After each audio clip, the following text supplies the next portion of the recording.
Hi, thank you so much for joining me today. This is Jenny Oya with Nuggets and Things. Want to share something with you, a little story, okay? Um, James. James was very excited when he saw Carolyn, and he says, "Oh, I've been watching Carolyn for a long time, and I like how she does things, how she holds herself up, and she's able to carry herself, a certain way. I want to talk to Carolyn." And so he goes home and he tells his mama, he said, "Mama, I think I found her." She said, "What you find, Mo?" "I think I found a girl.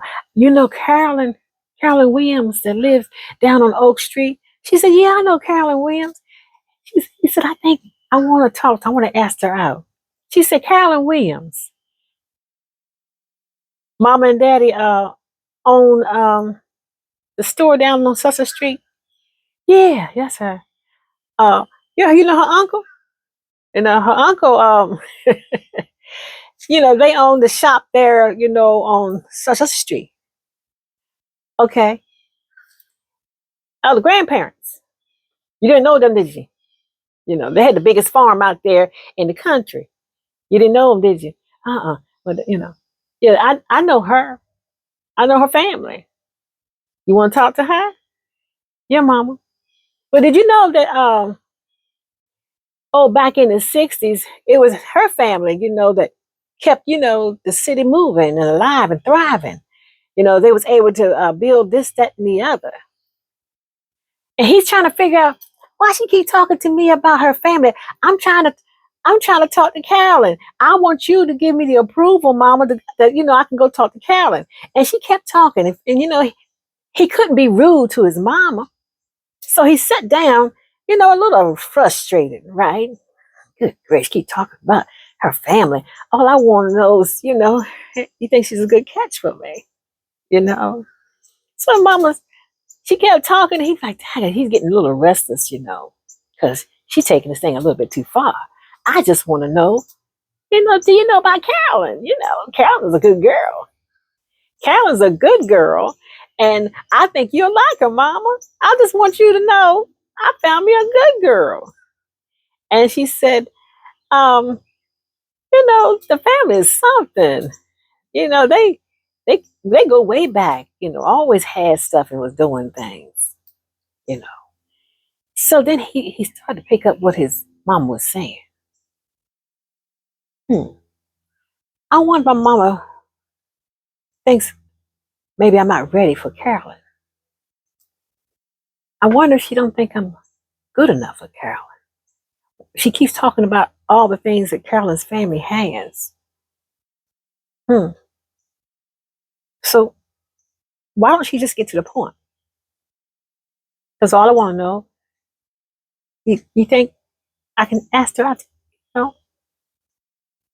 with me?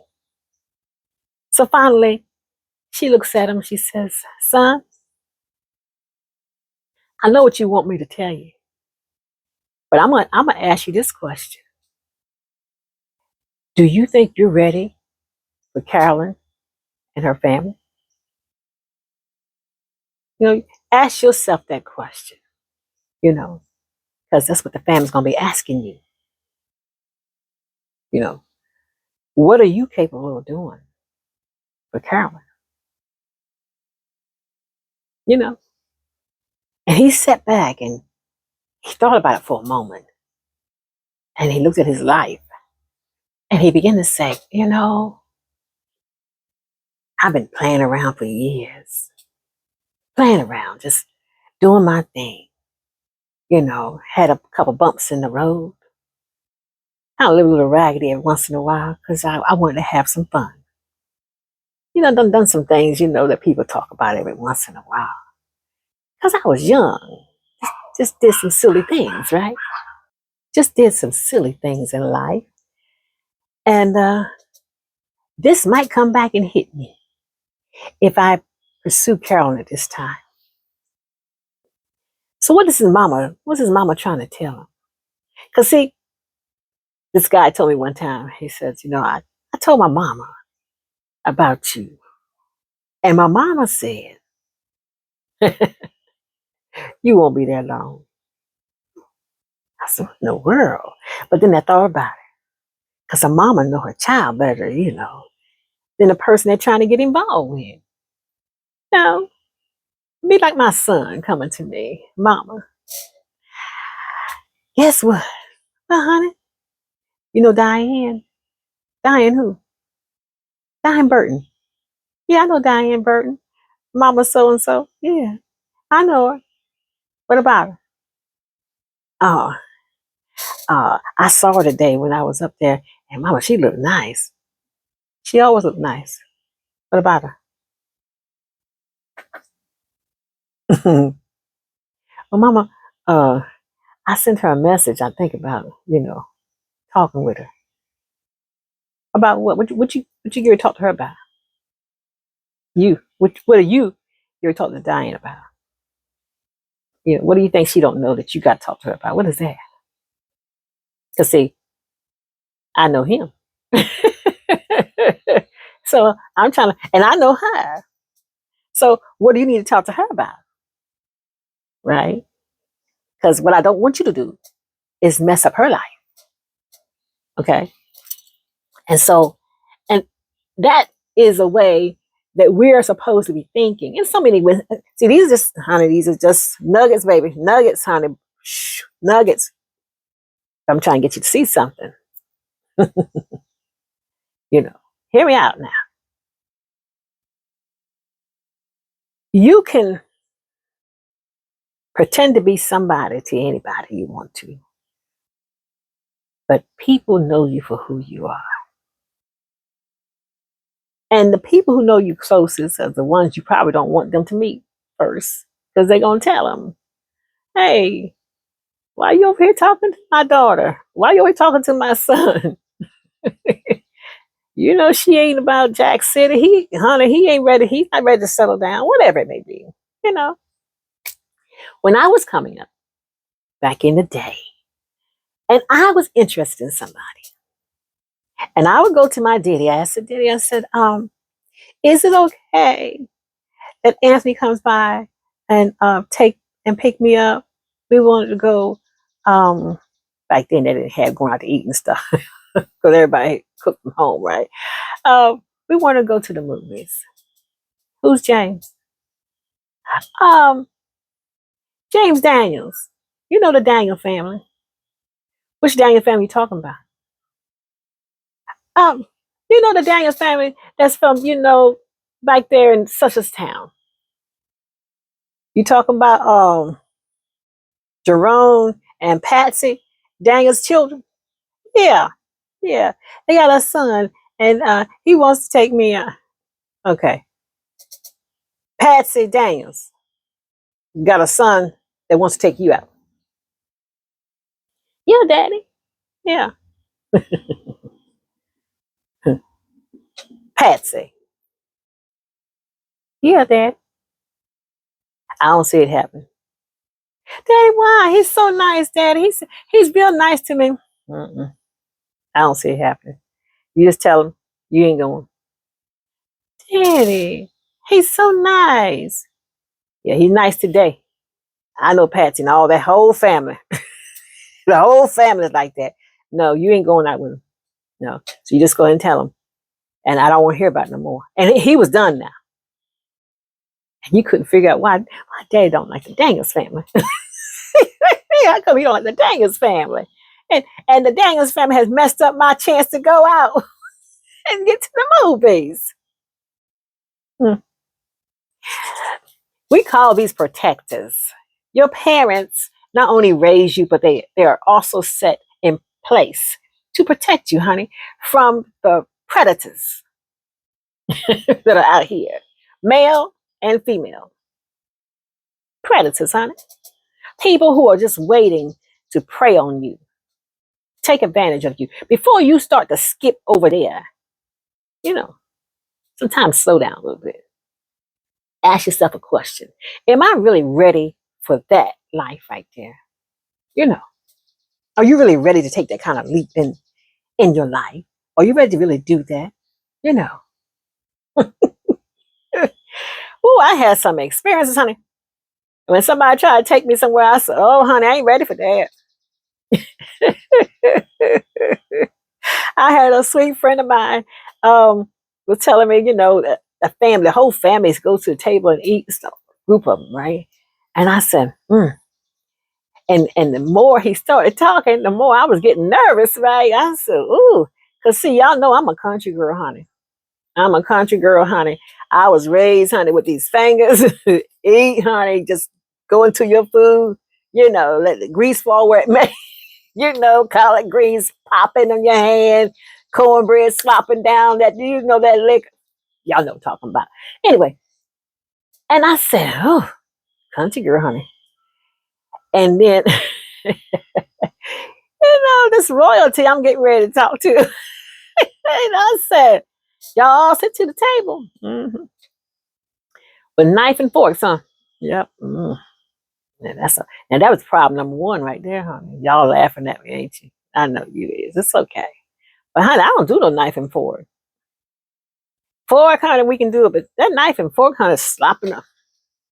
Anyway, I said, well, I'm the newbie sitting at the table, and I don't do knife and forks. I got to go to etiquette school and learn how to use a knife and fork because I'm getting ready, to sit with the royalties, honey.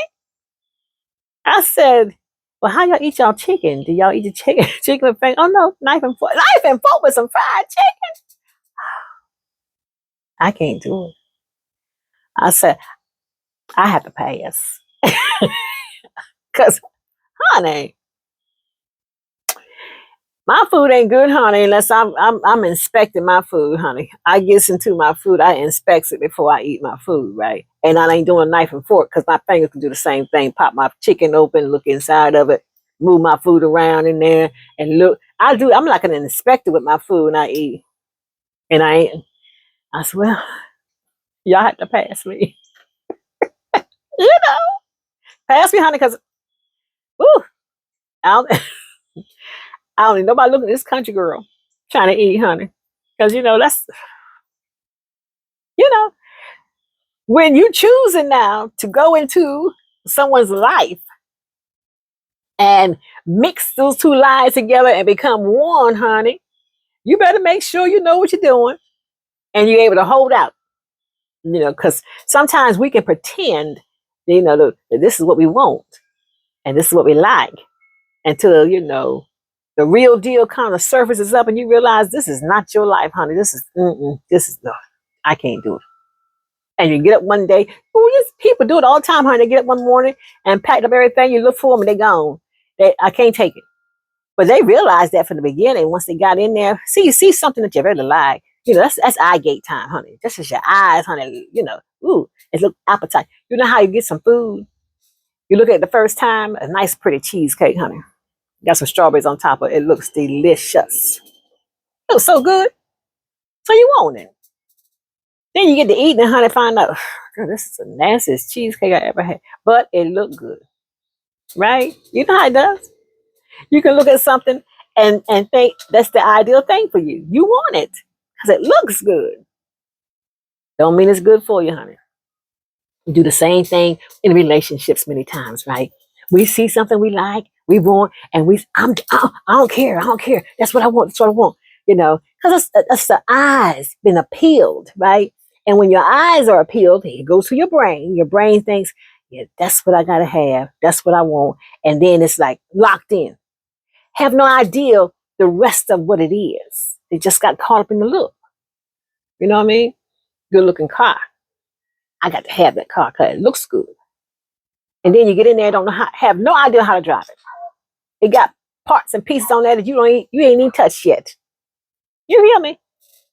So when we decide to move into a relationship or somebody that you really got the fancy for, that's a whole lot of components, honey, you need to look at and think about before you start locking in and saying, yeah, that's what I want. You don't know you want it or not, honey. You just like how it looks, We go out here and look at jewelry. I like this. Then when you get it, don't even wear it. Isn't it crazy? What we do it? Buy clothes, honey, that looks good when we order it. Then we get it and put it on. Yeah. You know what I'm saying? The appealing of the eyes. Your eyes can tell you all kinds of things and make you want it. And it's according also, honey, how good good shape your eyes is in too, honey. 'Cause sometimes we got a whole lot of stuff, that's blurring our vision. Hurt. We all hurt up. So right now we just want something to take away the hurt, you know, stuff. You know what I mean? So your eyes can't be cracked up with a whole lot of stuff, broken, messed up, delusion. Because then when you're looking through that, everything looks different than what it is. It appears to be something that it really isn't. Till you're there a while, honey. Well, you hid it. No, they didn't hide anything, honey. You just chose not to see it because you were looking, you know, through eyes, through vision that you knew needed some repair. It was impaired. You know, you know. So sometimes, people would look at you and they be saying, "Girl, did I hear right? What, honey? What you hear?" Girl, I know this got to be a joke. You talking to George? Yeah. You talking to George? Yeah. George from school. Oh yeah. Why? What? Why are you talking to him? Did he change? What are you talking about? Can you hear the hummingbird?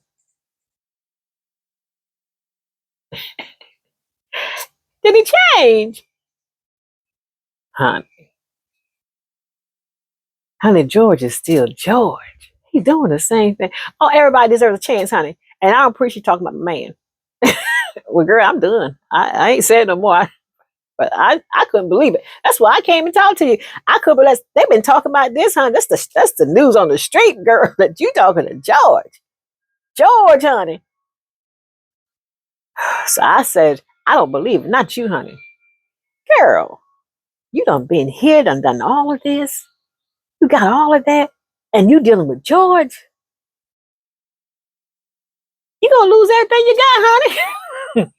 You gonna lose everything you got. Oh. And before your men get upset, honey, let me go ahead and switch this little story so I can help y'all out. Let you know women is just as yes, sir, honey. Because y'all get lost a whole lot faster than us sometimes, because y'all get caught up in, body parts. When you see a woman, most times you see body parts walking. You don't even see face, you see body parts. Ugh, she got her back to you. So you don't even know what her face looked like. You saw body parts though. Ugh. And what you saw made you get a kick. Then she spin around and she don't walk across you and you can't get the thought out your mind because the body parts on it, and then mess around and go talking, hey, throwing your little line out there, what I mean, and she's giggling, yeah, and honey, you have no idea what she got going on. You all locked up in it, and I said, yeah, and you got your boys over there, man. I can't believe you pulled, yeah, man, yeah, yeah, I pulled it, and you have no idea what you pulled, honey. Get down to that house to pick her up. Woo! About 4 or 5 children come running outside, holler, mama. And this is what you asked for now. This is what you asked for, honey. They coming outside, running, mama. And they wondering whether or not to get call you daddy. You walk up in the house, can't get through the door almost. But all of that distraction, honey, you got caught up in the body parts. That was so thrilling for you that you missed a whole lot of conversation you should have had, a lot of things you should have dealt with. But you don't know, you got caught. Now you're going to the house, honey. You're going to the house because you think it is time now for me to get to really know you. And you will. And you did. Right? You know. What you see, honey, ain't always what it is. You know? And pay attention, honey, to your ancestors, the ones from the old school, when they start telling you something about somebody you're talking to, and they say to you, "Are you sure, baby?" When they ask you that, "Are you sure, baby?" When they say that to you, that right there was a clue. That was a cue. Pay attention to it. Because they see something that you ain't seeing because your eyes been impaired. Like this piece of hair right here in my eye. It's stopping me from seeing it clear. But I see what I want to see. But I can't see clear. But somebody that, where this is blocking, somebody else done saw it. And they did, and they saw it, and they were trying to help me see past this right here. You know what I mean? You got me? So everything, honey, that starts with an introduction. And when you're introduced to somebody, make sure you use that time, to get to the parts that you need to know, not only what they want to tell you. Make sense to you? It should.